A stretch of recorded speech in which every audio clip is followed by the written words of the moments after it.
절대 저녁에 물을 참지 마세요. 참을수록 밤에 더 자주 깨어납니다.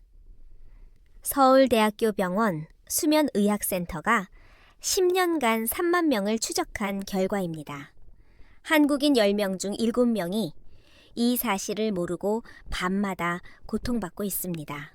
여러분, 혹시 밤마다 3번, 4번씩 화장실에 가느라 깨어나시나요? 심장 검사도 정상, 방광 검사도 정상, 신장도 정상인데 왜 잠을 푹 못 주무시는 걸까요? 오늘 그 진짜 이유를 밝혀드리겠습니다. 저는 가정의학과 전문의 김사연입니다. 20년간 수면장애와 야간 빈뇨 환자를 치료해 왔습니다. 오늘 제가 알려드릴 내용은 지금까지 그 어디에서도 제대로 설명해주지 않았던 것입니다. 많은 분들이 밤에 물 마시면 화장실 가니까 안 마신다고 생각하십니다. 하지만 이것이 바로 함정입니다. 물을 참을수록 오히려 더 자주 깨어나게 됩니다. 왜 그런지, 그리고 어떻게 해결하는지 오늘 낱낱이 알려드리겠습니다. 오늘 영상에서는 크게 8가지를 말씀드리겠습니다. 첫째, 왜 검사가 정상인데도 밤에 자주 깨는지 그 숨겨진 원인. 둘째, 왜 물을 참으면 오히려 역효과가 나는지. 셋째, 왜 싱겁게 먹으면 부종과 야간뇨가 심해지는지. 넷째, 조용한 만성염증이 수면을 어떻게 망치는지. 다섯째, 자율신경 과민이 방광에 미치는 영향. 여섯째, 레몬의 놀라운 한겸증 효과. 일곱째, 정확한 실천 방법 3가지. 여덟째, 실제 환자들의 변화 사례. 이 8가지입니다. 특히 7번째에서 알려드릴 간단한 방법 하나만 실천하시면 오늘 밤부터 달라질 수 있습니다. 돈 한 푼 들지 않습니다. 집에 있는 것으로 충분합니다. 손주들과 오래오래 건강하게 놀아주시려면 끝까지 시청해주세요. 자, 먼저 첫 번째 이야기입니다. 왜 모든 검사가 정상인데도 밤에 자꾸 깨어나는 걸까요? 여러분 중에 혹시 이런 경험 있으신가요? 잠들기 전에 화장실을 다녀왔는데 한두 시간 만에 또 마려워서 깼다. 막상 가보면 소변량은 얼마 안 되는데도 깨어났다. 낮에는 2-3시간 회의해도 괜찮은데 밤에는 왜 이러는지 모르겠다. 이런 경험요. 많은 분들이 병원에 가십니다. 심장내과, 비뇨기과, 신장내과. 이곳저곳 다니시면서 검사를 받으십니다. 그런데 결과는 대부분 정상입니다. 의사들은 말합니다. 검사상 이상 없습니다. 나이가 드시면 다 그렇습니다. 그렇게 말씀하시고 끝납니다. 하지만 여러분은 여전히 밤마다 고통받고 계시죠. 대한비뇨의학회 발표에 따르면 야간 빈뇨 환자의 10명 중 6명은 방광이나 전립선에 아무 문제가 없습니다. 10명 중 6명입니다. 절반이 넘습니다. 그렇다면 대체 무엇이 문제일까요? 답은 바로 몸속 수분과 소금의 불균형입니다. 그리고 그로 인해 과민해진 신경입니다. 미세혈관의 조용한 염증도 원인입니다. 이것들이 진짜 범인입니다. 일반적인 검사에서는 이런 것들이 잘 드러나지 않습니다. 신장 기능 검사는 정상이고 방광 초음파도 깨끗합니다. 하지만 그 아래에서 문제가 조용히 진행되고 있는 겁니다. 우리 몸을 집안의 수도 시스템이라고 생각해 보세요. 수도관에 물이 충분히 흐르면 녹이 슬지 않습니다. 그런데 물이 부족하면 어떻게 될까요? 수도관이 막히기 시작합니다. 녹이 슬고 물때가 끼죠. 우리 혈관도 마찬가지입니다. 물이 부족해지면 혈액이 끈적끈적해집니다. 끈적해진 혈액은 작은 혈관, 특히 모세혈관을 잘 통과하지 못합니다. 그러면 방광 주변의 신경에 산소와 영양분이 제대로 전달되지 않습니다. 신경이 영양분을 못 받으면 어떻게 될까요? 바로 과민해집니다. 마치 고장난 화재의 경보기처럼 아주 작은 자극에도 비상 신호를 보내게 됩니다. 방광에 소변이 조금만 차도 뇌에 일어나라는 신호를 보내는 것입니다. 그래서 여러분은 소변이 별로 없는데도 자꾸 깨어나게 됩니다. 이것이 바로 야간 빈뇨의 숨겨진 메커니즘입니다. 실제 환자 사례를 말씀드리겠습니다. 50대 남성 정세훈님이 계셨습니다. 매일 밤 최소 3번은 깨어나셨습니다. 아침마다 머리가 천근만근 무겁고 온종일 피곤하다고 호소하셨죠. 정세훈님은 병원을 여러 군데 다니셨습니다. 신장내과에서 검사 받으셨습니다. 정상이었습니다.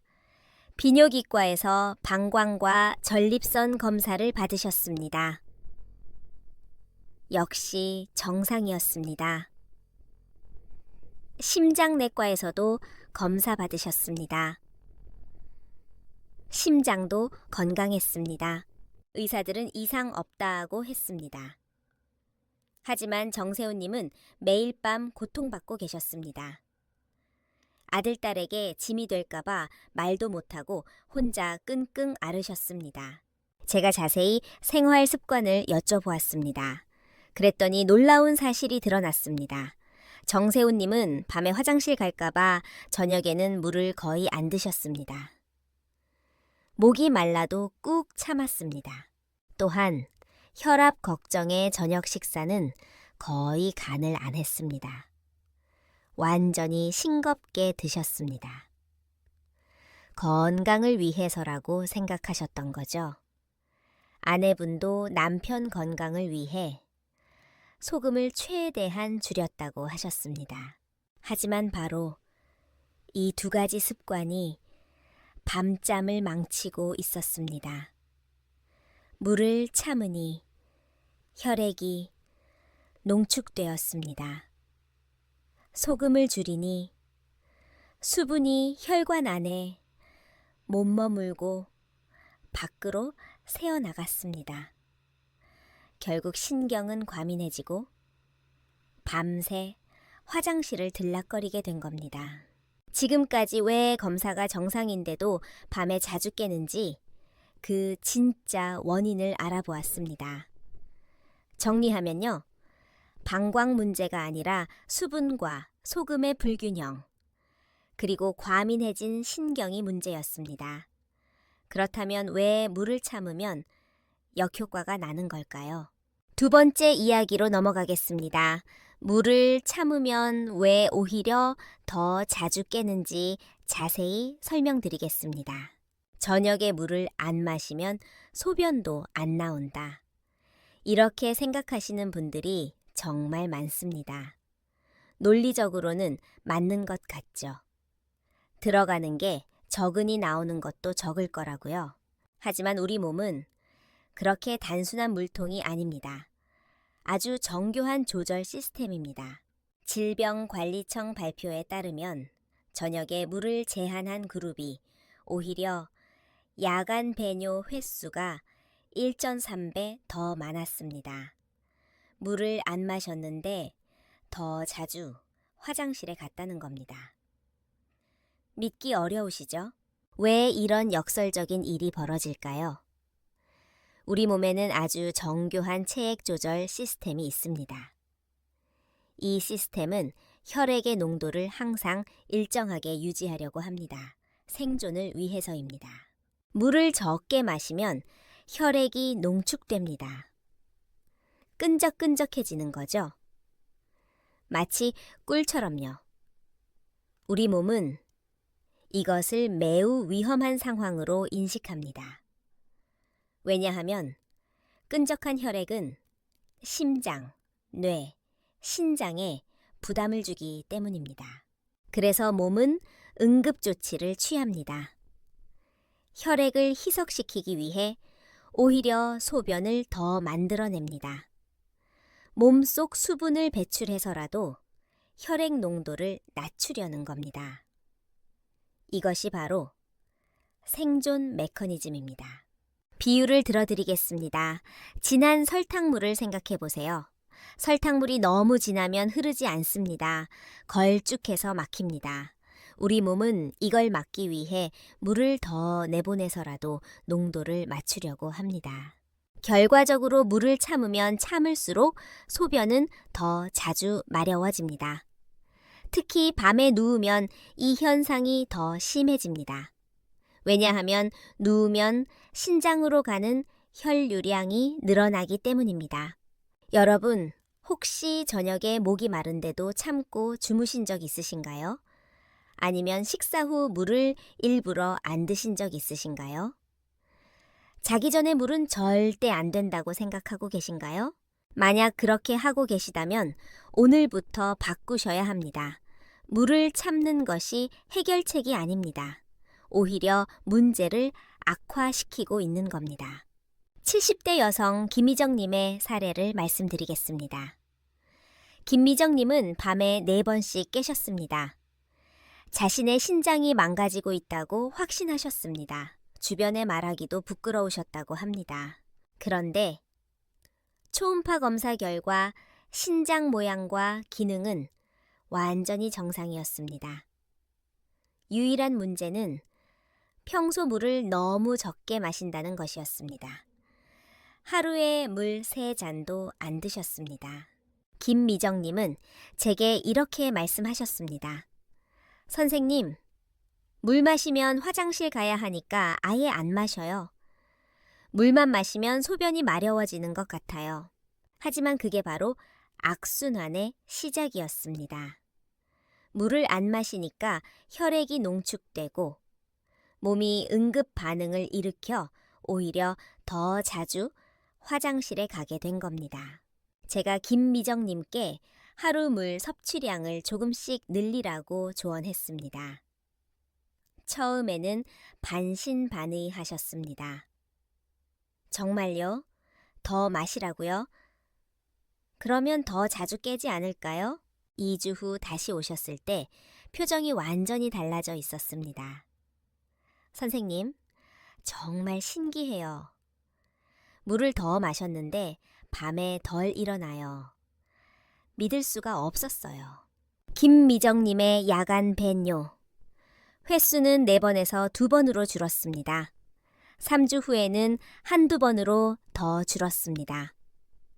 손녀와 놀 때도 예전보다 훨씬 활기차셨습니다. 이것이 바로 인체의 신비입니다. 적게 넣으면 적게 나온다는 단순한 산수로 움직이지 않습니다. 오히려 충분히 마셔야 몸이 안정되고 밤잠도 편해집니다. 자, 여기까지 왜 물을 참으면 역효과가 나는지 설명드렸습니다. 정리하면요, 물이 부족하면 혈액이 농축되고 몸이 이를 희석시키려고 오히려 소변을 더 만들어 밤에 더 자주 깨게 됩니다. 그런데 물만 마시면 될까요? 아닙니다. 여기에 또 하나의 중요한 비밀이 있습니다. 바로 소금입니다. 3번째 이야기로 넘어가겠습니다. 많은 분들이 건강을 위해 싱겁게 드십니다. 고혈압 예방에 소금이 나쁘다고 들으셨죠? TV에서도 그렇게 말합니다. 물론 과도한 소금 섭취는 좋지 않습니다. 하지만 너무 적게 먹으면 또 다른 심각한 문제가 생깁니다. 대한고혈압학회 연구에 따르면 하루 소금 섭취량이 3g 이하인 분들은 오히려 심혈관 질환 위험이 1.7배 높았습니다. 소금을 너무 적게 먹어도 문제라는 겁니다. 놀라지 않으신가요? 왜 그럴까요? 소금. 정확히 말하면 나트륨은 우리 몸에서 아주 중요한 역할을 합니다. 혈관 안에 수분을 잡아두는 역할입니다. 집안의 정수기를 생각해 보세요. 정수기 안에 물이 머물러 있어야 필요할 때 쓸 수 있죠? 정수기 탱크가 새면 물이 다 빠져나갑니다. 소금은 바로 그 정수기 탱크 역할을 합니다. 혈관 안에 물이 머물도록 잡아주는 겁니다. 그런데 소금이 부족하면 어떻게 될까요? 물이 혈관 밖으로 새어나갑니다. 삼투압 원리 때문입니다. 고등학교 생물 시간에 배우셨죠? 물은 농도가 낮은 곳에서 높은 곳으로 이동합니다. 혈관 안 나트륨 농도가 낮으면 물은 농도가 높은 조직 쪽으로 빠져나갑니다. 그래서 낮에는 다리나 얼굴이 붓습니다.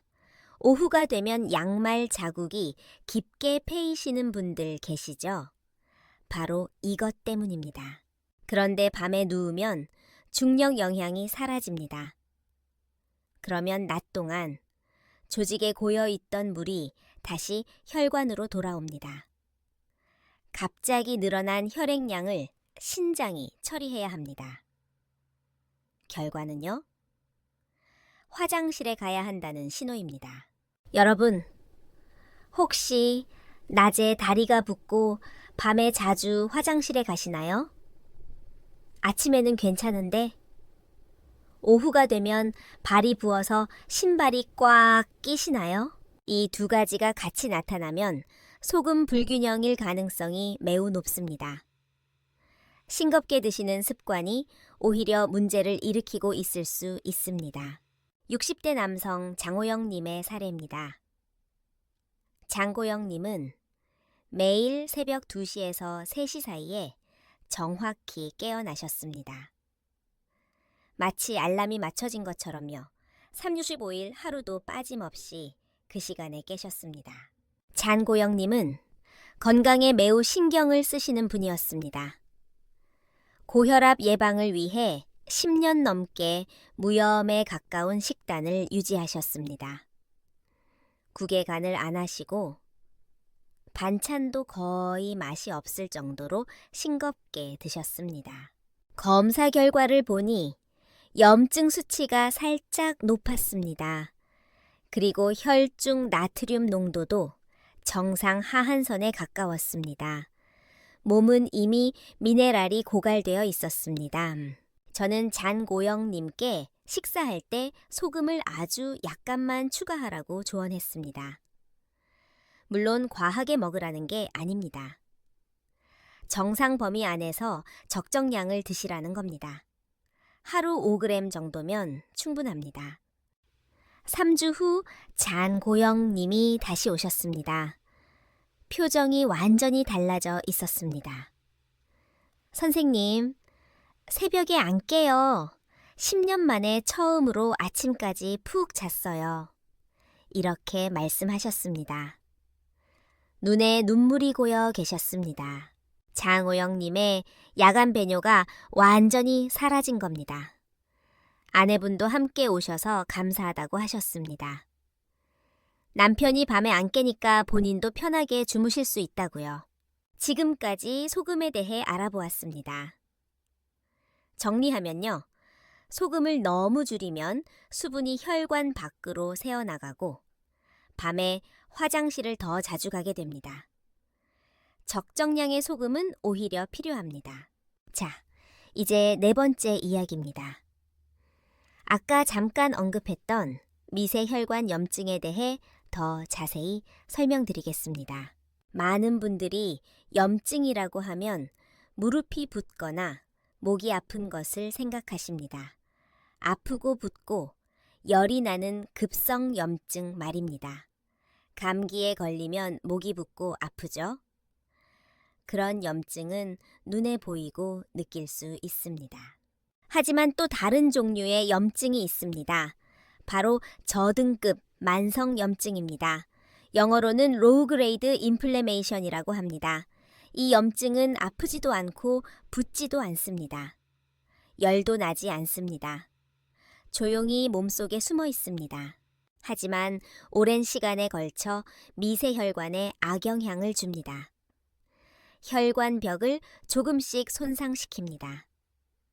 마치 수도관에 녹이 천천히 새우는 것처럼요. 서울대학교 의과대학 연구팀 발표에 따르면 CRP 수치가 정상 범위 상한선에 있는 사람들은 야간 빈뇨 위험이 2.7배 높았습니다. CRP는 C반응성 단백질로 염증 지표입니다. 중요한 점은요. 정상 범위 안에 있어도 높은 쪽에 있으면 문제가 될 수 있다는 겁니다. 의사가 정상이라고 했어도 최적의 상태는 아닐 수 있습니다. 이 조용한 염증이 왜 야간 빈뇨를 일으킬까요? 미세혈관, 내피세포를 손상시키기 때문입니다. 내피세포가 손상되면 혈관이 유연성을 잃습니다. 비유를 들어드리겠습니다. 새 고무 호스를 생각해 보세요. 새 호스는 말랑말랑하고 물이 잘 흐릅니다. 그런데 오래되면 딱딱해지고 갈라지죠? 물이 제대로 안 나옵니다. 우리 혈관도 마찬가지입니다. 염증으로 손상된 혈관은 딱딱해집니다. 방광 주변 신경에 산소와 영양분이 제대로 전달되지 않습니다. 그러면 신경이 과민해집니다. 조금만 자극해도 뇌에 신호를 보냅니다. 일어나라. 화장실 가야 한다고요. 여러분, 혹시 평소에 쉽게 피로하시거나 손발이 차신가요? 아니면 작은 상처가 예전보다 잘 안 낫는다고 느끼신 적 있으신가요? 아침에 일어나면 몸이 뻣뻣하신가요? 이런 증상이 있다면 몸속에 조용한 염증이 있을 수 있습니다. 그리고 이것이 밤잠을 방해하고 있을 가능성이 높습니다. 50대 여성 윤지현님의 사례입니다. 윤지현님은 항상 피곤하셨습니다. 아침에 일어나도 개운하지 않았습니다. 밤에 3번씩 깨셨고 다시 잠들기도 힘들었습니다. 윤지현님은 직장 생활을 하시면서 만성 스트레스를 받고 계셨습니다. 식사도 불규칙하셨고 운동도 못하셨습니다. 밤에 잠을 못 자니 낮에는 더 피곤하고 악순환이 반복되었습니다. 검사 결과 CRP 수치가 정상 상한선에 가까웠습니다. 의학적으로 치료가 필요한 수준은 아니었지만 최적의 건강 상태도 아니었습니다. 저는 윤지현님께 한염증 효과가 있는 음식을 권했습니다. 레몬, 생강, 녹색 잎채소 같은 것들이요. 그리고 오늘 알려드릴 따뜻한 소금물에 레몬을 넣어 마시라고 했습니다. 4주 후 윤지현 님이 다시 오셨습니다. 선생님, 아침에 일어나면 머리가 맑아요. 예전에는 일어나기 싫었는데 이제는 그래도 괜찮아요. 밤에 한 번만 깨거나 아예 안 깨는 날도 있어요. 염증 수치도 낮아져 있었습니다. 정상 범위 중간 정도로 내려왔습니다. 지금까지 미세혈관 염증에 대해 알아보았습니다. 정리하면요. 조용한 만성 염증이 미세혈관을 손상시키고 신경을 과민하게 만들어 밤에 자주 깨게 합니다. 5번째 이야기로 넘어가겠습니다. 자율신경계에 대해 설명드리겠습니다. 자율신경이라는 말 들어보셨죠? 우리가 의식하지 않아도 저절로 작동하는 신경입니다. 심장이 뛰고 숨을 쉬고 음식을 소화하는 것, 천을 조절하고 땀을 흘리는 것, 모두 자율신경이 담당합니다. 자율신경은 크게 2가지로 나뉩니다. 교감신경과 부교감신경입니다. 교감신경은 긴장과 활동을 담당합니다. 위험 상황에서 심장을 빨리 뛰게 하고 근육에 힘을 줍니다. 싸우거나 도망칠 준비를 시키는 거죠. 부교감 신경은 이완과 휴식을 담당합니다. 소화를 시키고 몸을 회복시킵니다. 잠을 잘 수 있게 해주는 것도 부교감 신경입니다. 방광도 자율신경의 지배를 받습니다. 정상적인 상태에서는 방광의 소변이 어느 정도 차야 신호가 갑니다. 보통 300에서 400ml 정도요. 그래야 밤새 편히 잘 수 있습니다. 그런데 자율신경이 과민해지면 어떻게 될까요? 교감신경이 항진되면 몸이 항상 긴장 상태입니다. 방광의 소변이 100ml만 차도 바로 신호를 보냅니다. 마치 고장난 화재 경보기가 연기도 없는데 울리는 것과 같습니다. 대한신경과학회 연구에 따르면 자율신경 불균형이 있는 사람은 야간 빈뇨 위험이 2.8배 높았습니다. 자율신경 건강이 수면에 직접 영향을 준다는 뜻입니다. 무엇이 자율신경을 과민하게 만들까요? 여러 가지가 있습니다. 첫째, 만성 스트레스입니다. 스트레스를 받으면 교감신경이 항진됩니다. 이것이 오래 지속되면 자율신경 균형이 깨집니다. 둘째, 수면 부족입니다. 잠을 못 자면 몸이 회복할 시간이 없습니다. 자율신경도 지칩니다. 셋째, 수분 불균형입니다. 아까 설명드렸듯이 물이 부족하면 혈액이 농축되고 몸이 스트레스 반응을 일으킵니다. 자율신경이 흔들립니다. 넷째, 미네랄 부족입니다. 소금, 즉 나트륨이 부족하면 자율신경 전달이 원활하지 않습니다. 칼륨, 마그네슘도 마찬가지입니다. 여러분, 혹시 잠자리에 누우면 이유 없이 심장이 두근거리시거나 손발이 차가워지신 적 있으신가요? 아니면 사소한 소리에도 깜짝 놀라서 잠이 깨신 적 있으신가요?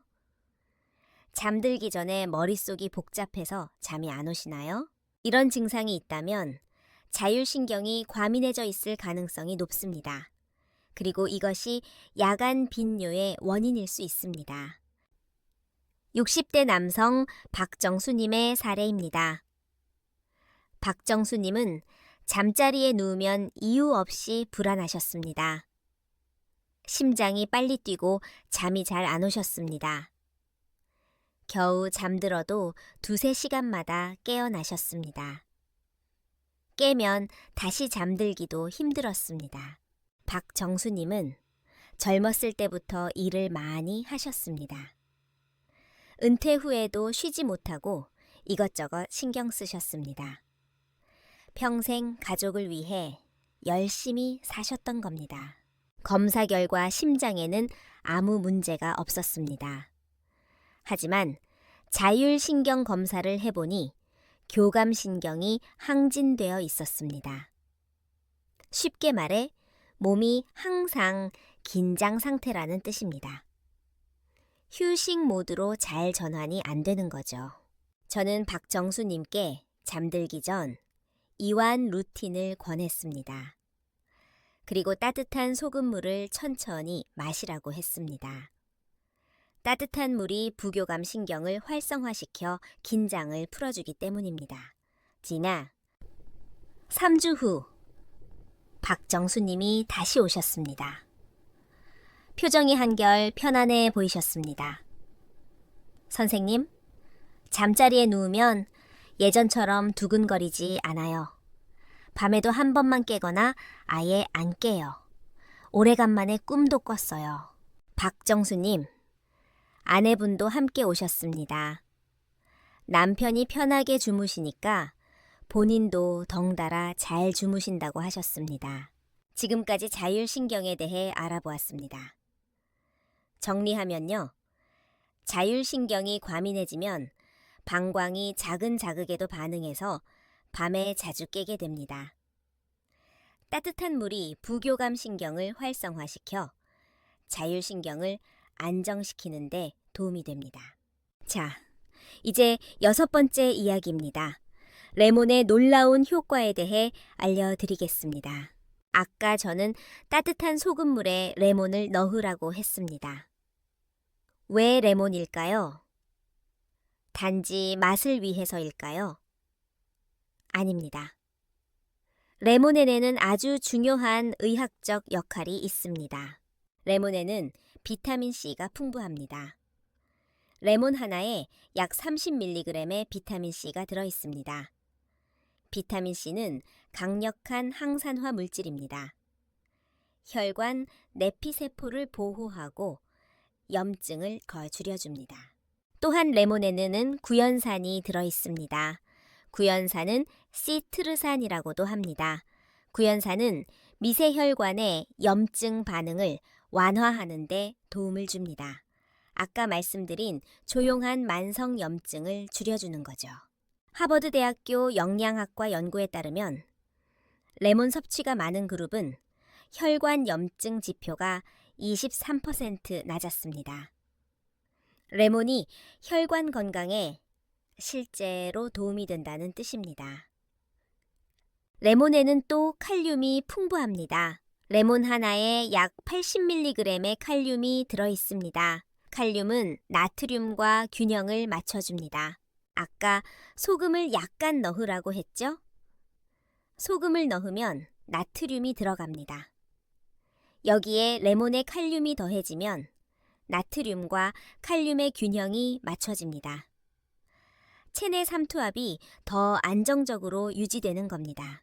그래서 따뜻한 물에 소금만 넣는 것보다 레몬까지 넣으면 시너지 효과가 납니다. 혈관이 이완되고 염증이 줄고 삼투압이 안정됩니다. 레몬 껍질에는 에센셜 오일도 들어있습니다. 이 오일에서 나는 향기가 뇌를 이완시켜줍니다. 아로마 테라피 효과가 있는 거죠. 잠들기 전에 레몬 향을 맡으면 긴장이 풀리고 잠이 잘 옵니다. 여러분, 혹시 평소에 손발이 차시거나 다리에 쥐가 자주 나시나요? 밤에 종아리가 딱딱하게 굳으면서 통증이 오시나요? 이런 증상이 있다면 미세순환에 문제가 있을 수 있습니다. 마그네슘이나 칼륨이 부족할 수도 있습니다. 레몬이 들어간 따뜻한 소금물이 특히 도움이 될 수 있습니다. 60대 여성 박미아님의 사례입니다. 박미아님은 밤마다 다리에 쥐가 나셨습니다. 자다가 갑자기 종아리가 딱딱해지면서 극심한 통증이 왔습니다. 그때마다 깨어서 화장실도 가셨습니다. 하룻밤에 서너 번은 깨셨습니다. 박미아님은 손발도 늘 차가우셨습니다. 겨울에는 전기장판을 틀어도 발이 시렸습니다. 양말을 2겹 신고 주무셨습니다. 저는 박미아님께 잠들기 1시간 전에 따뜻한 소금 레몬물을 마시라고 했습니다. 레몬의 칼륨이 근육 경련을 예방하고 따뜻한 물이 순환을 도와줄 거라고 설명했습니다. 일주일 후 박미아님이 전화를 주셨습니다. 선생님, 다리에 쥐가 안 나요. 손발도 따뜻해졌어요. 밤에 2번 정도만 깨요. 목소리가 밝으셨습니다. 2주 후에는 한 번만 깨거나 아예 안 깨는 날도 생겼습니다. 양말 없이도 주무실 수 있게 되셨습니다. 작은 습관 하나가 삶의 질을 바꾼 겁니다. 지금까지 레몬의 효과에 대해 알아보았습니다. 정리하면요. 레몬의 비타민C와 구연산이 혈관 염증을 줄이고 칼륨이 삼투압 균형을 도와 밤잠을 편하게 해줍니다. 자, 이제 7번째 이야기입니다. 가장 중요한 부분입니다. 실제로 어떻게 만들고 마시는지 자세히 알려드리겠습니다. 오늘 알려드리는 방법은 3가지만 기억하시면 됩니다. 첫째, 따뜻한 물.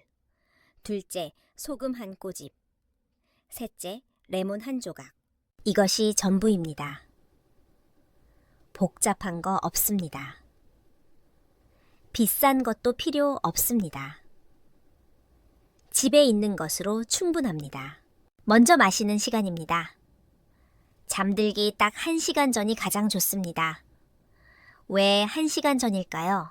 물과 소금과 미네랄이 흡수되어 혈류로 분배되려면 시간이 필요합니다. 위에서 흡수되고 혈관으로 들어가고 온몸에 퍼지려면 최소 30분에서 1시간이 걸립니다. 1시간 전에 마시면 딱 맞습니다. 너무 늦게 마시면 안 됩니다. 바로 눕기 직전에 마시면 몸이 수분을 조절할 시간이 없습니다. 오히려 방광이 직접 자극받아 역효과가 날 수 있습니다. 그러니 잠들기 1시간 전이라는 것 꼭 기억해 주세요. 둘째, 물의 온도입니다. 반드시 따뜻해야 합니다. 차가운 물도 안 되고 너무 뜨거운 물도 안 됩니다. 차가운 물은 혈관을 수축시킵니다. 냉장고에서 막 꺼낸 물을 마시면 위와 장의 혈관이 움츠러듭니다. 순환을 방해합니다. 우리가 원하는 이완 효과와 정반대죠. 너무 뜨거운 물도 안 됩니다.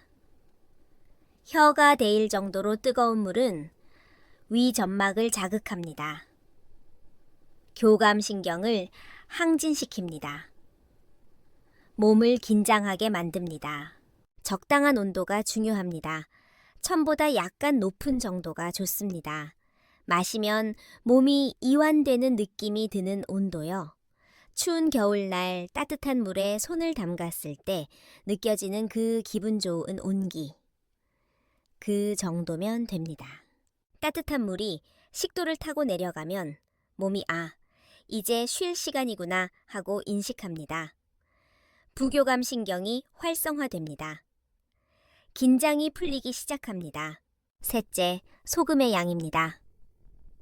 많은 분들이 이 부분을 걱정하십니다. 혈압이 올라가지 않을까요? 심장에 안 좋지 않을까요? 걱정하지 마세요. 필요한 양은 아주 적습니다. 엄지와 검지로 살짝 집은 정도. 티스푼 반도 안 됩니다. 1g도 안 됩니다. 혀끝에 대면 짠맛이 거의 안 느껴지거나 아주 미세하게 느껴지는 정도입니다. 뭔가 들어갔나 하는 정도요. 짭짤한 맛이 나면 너무 많이 넣은 겁니다. 이 정도 양은 혈압에 영향을 주지 않습니다. 오히려 탈수를 막아서 혈압 안정에 도움이 될 수 있습니다. 혈액이 농축되면 심장이 더 힘들게 일해야 하거든요. 적당한 수분과 소금이 오히려 심장 부담을 줄여줍니다. 넷째, 레몬입니다. 아주 얇게 썬 한 조각이면 충분합니다. 두께 3에서 5mm 정도요. 따뜻한 물에 띄우면 레몬 껍질에 에센셜 오일이 퍼지면서 은은한 향이 납니다. 이 향기가 뇌를 이완시켜줍니다. 레몬이 없으면 레몬즙 반 티스푼으로 대체할 수 있습니다. 마트에서 파는 레몬즙도 괜찮습니다. 하지만 가능하면 생레몬을 권합니다. 껍질에 있는 성분까지 우러나오기 때문입니다. 다섯째, 마시는 방법입니다. 천천히 마셔야 합니다.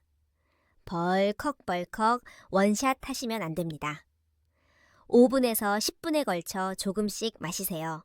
천천히 마시면 위가 갑자기 팽창하지 않습니다. 자율신경도 놀라지 않습니다.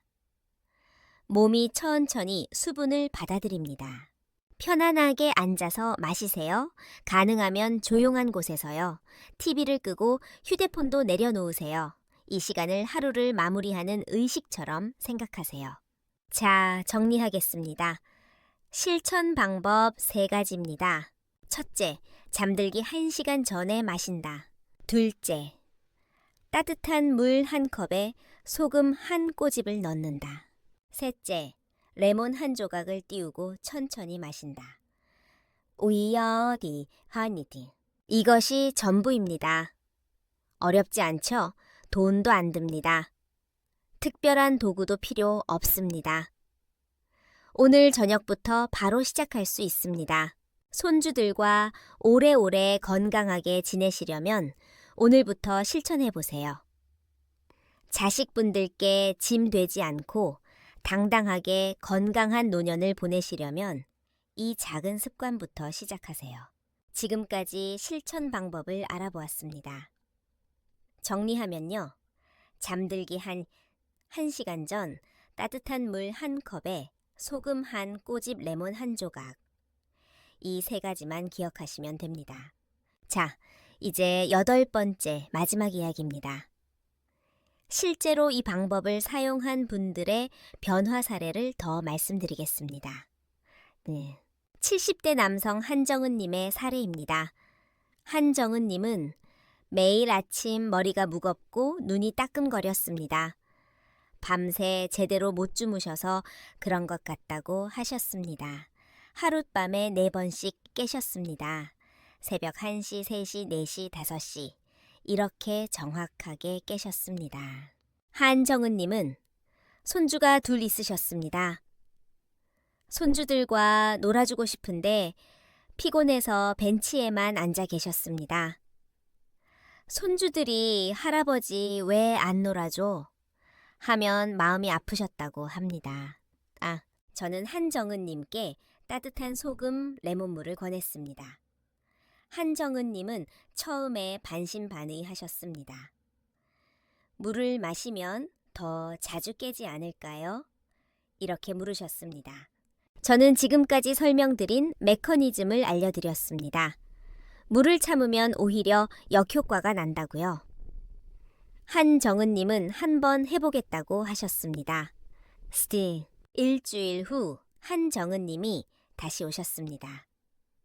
표정이 완전히 달라져 있었습니다. 선생님, 아침에 머리가 맑아요. 눈도 안 따끔거려요. 오래간만에 개운하게 일어났어요. 이렇게 말씀하셨습니다. 첫 주에는 야간 배뇨 횟수가 4번에서 3번으로 줄었습니다. 그것만으로도 한정은님은 감격하셨습니다. 2주차에는 2번으로 줄었습니다.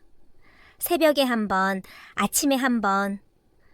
그 정도면 충분히 견딜 만하다고 하셨습니다.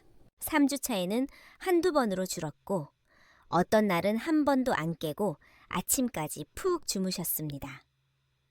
한정은님은 10년 만에 처음이라고 하셨습니다. 한정은님은 이렇게 말씀하셨습니다. 오래간만에 손주랑 공원에서 뛰어놀았어요. 예전에는 피곤해서 벤치에만 앉아 있었는데 이제는 같이 놀 수 있어요. 손주가 할아버지, 오늘 왜 이렇게 힘이 좋아요? 하더라고요. 하은정은님, 아내분도 함께 오셨습니다. 남편이 밤에 안 깨니까 본인도 편하게 주무실 수 있다고 하셨습니다. 밤에 남편이 일어날 때마다 덩달아 깨셨거든요. 이제는 2분 다 푹 주무신다고 하셨습니다. 또 다른 사례입니다. 50대 여성 최영희님. 최영희님은 밤에 2~3번 깨셨습니다. 깨면 다시 잠들기가 너무 힘들었습니다. 1시간, 2시간씩 천장만 보다가 겨우 잠들었습니다. 아침에 일어나면 온종일 피곤하셨습니다. 최영희님은 갱년기도 겪고 계셨습니다. 호르몬 변화로 잠이 더 안 온다고 하셨습니다. 여러 가지가 겹쳐서 힘드셨습니다. 저는 최영희님께 같은 방법을 권했습니다. 최영희님은 성실하게 실천하셨습니다. 3일차부터 변화를 느꼈다고 하셨습니다. 잠자리에 누우면 손발이 금방 따뜻해졌습니다. 예전에는 양말 신고 자도 발이 차가웠는데요. 이제는 양말 없이도 금방 따뜻해진다고 하셨습니다. 일주일 후에는 야간 배뇨가 1번으로 줄었습니다. 깨더라도 다시 잠드는 게 훨씬 쉬워졌습니다. 예전처럼 1시간씩 뒤척이지 않으셨습니다. 2주 후에는 아예 안 깨는 날이 생겼습니다. 아침까지 푹 주무신 겁니다.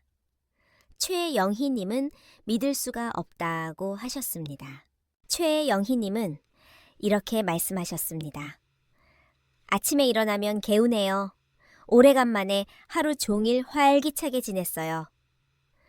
남편이 요즘 뭐 먹냐고 물어봐요. 얼굴이 달라졌대요. 이런 사례들이 정말 많습니다. 공통점이 있습니다. 첫째, 모두 검사상 이상이 없는데 밤에 자주 깨시는 분들이었습니다. 둘째, 물을 참거나 너무 싱겁게 드시는 습관이 있었습니다. 셋째, 이 간단한 방법으로 몇 주 안에 효과를 보셨습니다.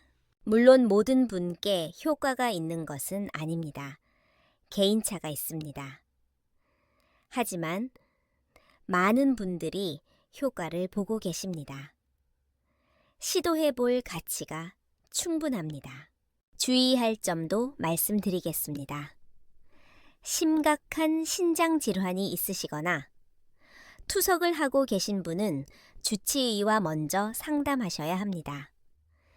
신부전이 있으시거나 수분 제한이 필요한 분들도 의사와 상의하세요.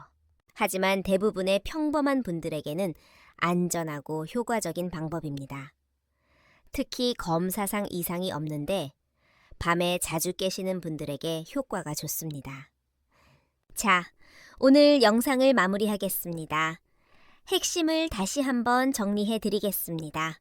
첫째, 밤에 자주 깨는 것은 방광 문제가 아니라 수분과 소금의 불균형 때문일 수 있습니다. 둘째, 물을 참으면 참을수록 혈액이 농축되어 오히려 더 자주 깨게 됩니다. 셋째, 싱겁게만 먹으면 수분이 혈관 밖으로 새어나가 부종과 야간뇨가 생깁니다. 넷째, 조용한 만성염증이 미세혈관을 손상시켜 신경을 과민하게 만듭니다. 다섯째, 자율신경이 과민해지면 작은 자극에도 깨어나게 됩니다. 여섯째, 레몬은 한겸증 효과가 있고 칼륨이 삼투압 균형을 도와줍니다. 일곱째, 잠들기 1시간 전 따뜻한 물 1컵에 소금 1꼬집, 레몬 1조각. 이 3가지만 기억하세요. 여덟째, 많은 분들이 몇 주 안에 효과를 보셨습니다. 이 방법은 돈이 들지 않습니다. 집에 있는 것으로 충분합니다. 오늘 저녁부터 바로 시작할 수 있습니다. 밤에 푹 주무시고 아침에 개운하게 일어나셔서 손주들과 오래오래 건강하게 지내시길 바랍니다. 자식분들께 짐 되지 않고 당당하게 건강한 모습으로 함께 하시길 바랍니다. 우리 모두 함께 건강해집시다. 우리가 젊었을 때는 자식 키우느라 건강 못 챙겼습니다. 이제 우리 건강 챙길 때입니다. 아직 늦지 않았습니다. 오늘부터 시작하면 됩니다. 오늘 영상이 도움이 되셨다면 좋아요와 구독 부탁드립니다. 더 많은 분들께 이 정보가 전달되면 좋겠습니다. 가족분들께도 공유해 주세요. 댓글에 여러분의 경험이나 궁금한 점도 남겨주세요. 이 방법을 실천해 보시고